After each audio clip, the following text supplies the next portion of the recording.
good to see everybody. It's good to be here. I have no news to break. As you know, I try and get around in the course of a season, and I figured I'd put myself in the neighborhood, come to a game, spent the day doing a variety of things with the organization, whether it was a town hall with most of the staff, meeting with senior executives, spent a lot of time, obviously, with Bob Nicholson and Ken Holland.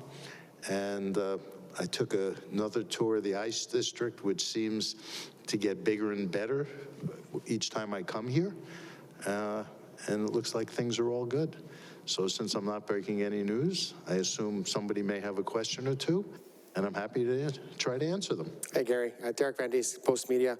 Just wanted to ask you maybe just to get a comment on the outdoor game next year with the Oilers. Obviously, they had the game, and it kind of set off this outdoor phenomenon that's going on, and it's still very popular. Just, I thought about coming back to Edmonton. Actually, I was just at a season ticket thing with Kenny where we were asking each other questions, and that topic came up. It launched a whole series of spectacular events. I remember it being 20 below, and I think that was Fahrenheit actually at the time.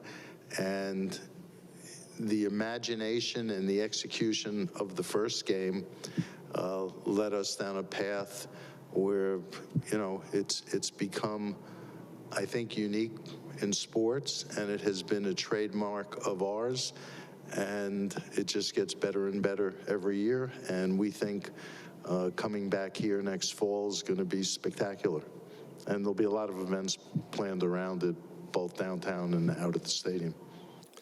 Gary, Jim Matheson, Post Media. You mentioned the Ice District. The Oilers have only had one draft and one All-Star game. Yeah. They've been in the league for over 40 years. Are there any plans to get the Oilers either an All-Star game or a draft? We actually have been in constant discussions. I think from the Oilers' perspective, from OEG's perspective, they want the Ice District finished. And at that point, they want us to bring the events, and we're happy to do that. We're coming. It's just a question of timing.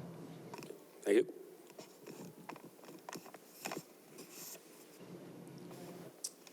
Gary, just wondering if there's any update on the investigation, 2018. Yeah, actually, I asked my people that a couple of days ago. A couple of little things they've got to finish doing so that they can be comfortable that they can complete the report. But as I think I've said and Bill Daly said repeatedly, we're in the home stretch, and I think we're getting much, much closer to the end in terms of those who are conducting the investigation having all the information that they want to have. And idea on a timeline potentially and what it looks like when it's done? That would require me to speculate and prejudge, neither of which I'm prepared to do when I get the report. I haven't been getting substantive updates. I just get reports as to how they're doing. When I get the full report, then we'll make a judgment as to what, if anything, needs to be done. This year, more so than in years past, we've seen teams scratching players for trade-related reasons, and they're putting out these releases about it. A couple players are pretty deep into this already. Is this on your radar at all? Any concerns here? Well, actually, it is on my radar, and it's exactly what you said. We've seen this to an extent we haven't seen this before. It's something that I want to discuss at the general managers meeting, which we're going to have in March, and it's something we have to keep an eye on. I mean, listen, we don't have issues of load management. Our players are generally playing when they need to be, even if they're injured in some cases. But occasionally a player needs to be away, and a team chooses to let him, whether or not it's the birth of a child, the death of a parent. These things happen in the course of a season. We haven't seen it to this extent, as you said, and it's something that we need to focus on as to whether or not, A, it's a unique phenomenon for whatever reason this year, and whether or not it's a problem. But it's something we're keeping. It is on my radar. That was a long-winded answer to your question. It is on our radar. And is that something in conjunction with the PA? I imagine it might have a stake in it as well in some way. Well, first we've got to decide whether or not it's a problem.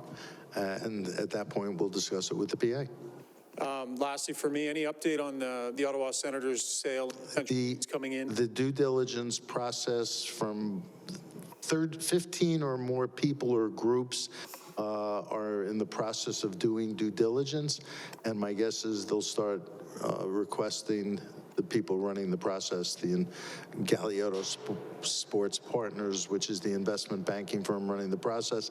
I think into early March, they'll be starting to look for preliminary bids. So it's on track. Gary Mark Spector, any update on the Bally Company of Networks, and is there a timeline that you need to get to the end of the season here where it doesn't affect the NHL as much? Well, we from all of those running regional sports networks, we're assured that we'll get through the regular season, and then the playoffs in the U.S. are all national anyway, and Bally's Diamond Sports is trying to reorganize, and we're working with them cooperatively to keep it going. You know, there's obviously a fundamental change in the winds in terms of how sports are being distributed locally. It's something that we're keeping our eye on. We're making sure we have options to make sure our games are out there for our fans. And we're going to have to evolve with the times, and we're working on the various strategies that will be available to us in the event the change has to come. But we think in the short term, things will be fine. Back to the All-Star game and the draft. We've heard you say this for some time, that they want the ice district to be ready. A draft works well in a Canadian city because people are all consuming hockey. Is there a concern about trying to put an All-Star game in a northern city when it comes to drawing players? Florida was a huge success. Guys like bringing their families there in February or January. No. Can you ask the PA to bring their players and family up here in January? What's wrong with coming up here in January? This is a place where hockey matters. Our players love to be in places where hockey matters, and I don't see it being an issue at all in terms of bringing an all-star game here. Question seemed a little paranoid on your part. Well, did you see Brad Marchand's opinion on that? Well, you know what? Everybody has an opinion, and opinions are frequently thrown out there as trial balloons, but in the final analysis, I don't think we would have any trouble hosting a successful all-star game here or in any city where we have a team. Gary, Bob Stauffer, Oilers Radio. Given the battle you had during the days of the Canadian Assistance Program going back in the early 2000s, could you have envisioned, coming in here and the understated role you had in helping get this building built? You kind of look, is there a little... Oh, we knew it all along. Is there a little bit of a sense of pride? The Oilers, I think, assume have been a revenue contributor in several of the years over the... I don't know. You know where I'm going with it. There are lots of people who deserve credit for the Oilers being here in this magnificent building in the Ice District. The last event I was at, I happened to see Cal Nichols there and acknowledged him, and that group stepped up at the right time to do the right things to make sure that NHL hockey would be alive and well in Edmonton. Daryl Cates' ownership has been extraordinary in terms of what he has invested of himself, and I don't just mean financially, the vision and the execution to create all of this. It's the incredible support that this team gets from the community. Was I involved? Sure, but Mayor Mandel had a vision and a spirit of cooperation to make sure that there was a vision for Edmonton, not just for today, but in decades going forward. This is ultimately a collaborative effort where things are brought together. Frankly, this is a place where I think the NHL should be, and we and everybody involved did whatever was necessary to make sure that this, as you're reporting it, my hand pointing around to everything around us, was a great achievement for a wonderful city that loves hockey. Gary, what's the genesis of the interest from people in Australia for hockey games in the National Hockey League. Did this just start, or has this been cooking for several? No, we get expressions from interest all around the world that people are interested in our game. I mean, our games are distributed in media in something like 150 countries around the world. Australia is a country that has a great history of being rabid sports fans, and we've been approached by people who think it would be a really good idea for us to share our game with them. Whether or not that ultimately is a reality depends on a whole host of logistical and other moving parts. But, you know, whether or not it's playing games as we did this year in Finland or in past years in Sweden or this year again in Prague, you know, we are always flattered by the expressions of interest, and to the extent we can address them, we try to. It's good for the game in terms of development of players outside of North America as well, and it's also good for business, the business of the game. And by the way, the players like doing these trips. They're fun because we try and do them right and make it a good experience. We know it's work, okay, but we try and change it up a little bit to make it interesting and intriguing. It is a long way to go, though. Yeah, well, by the way, we agree. It is a long way to go. And, you know, if ultimately it's something that players want to do, we can accommodate it. If it's not something the players don't have an interest in, then we don't do it.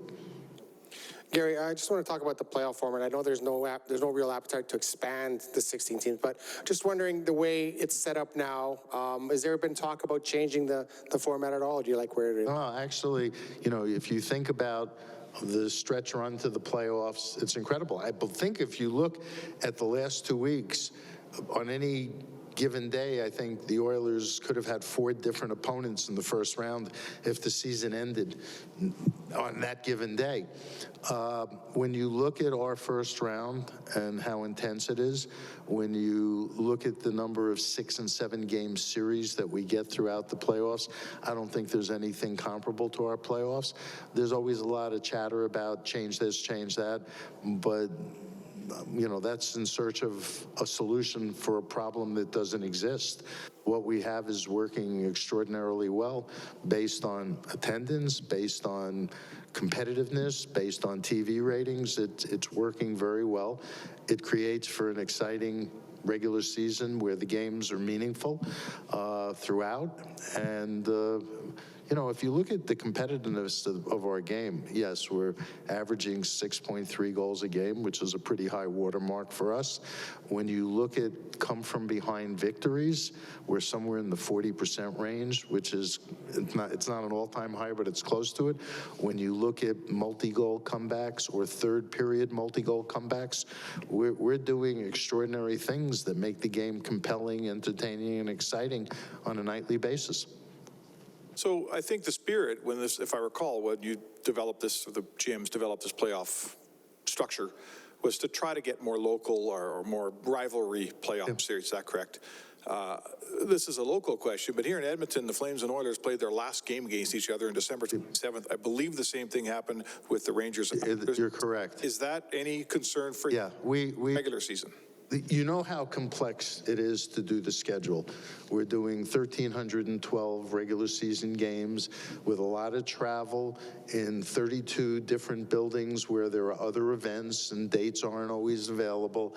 And in an ideal, and we have national broadcast arrangements in 2 countries and 3 or 4 national broadcasters. I include TVA is the 4th. So it's a hard job. Steve Hatzapetros does a great job. It's not perfect, and as it relates to bunching of games, particularly among rivals, we need to focus on spreading it out more, and that's something we're going to try and do.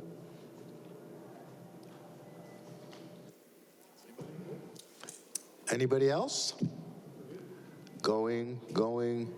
Should be a fun game tonight. Enjoy it, and thanks for spending some time with me.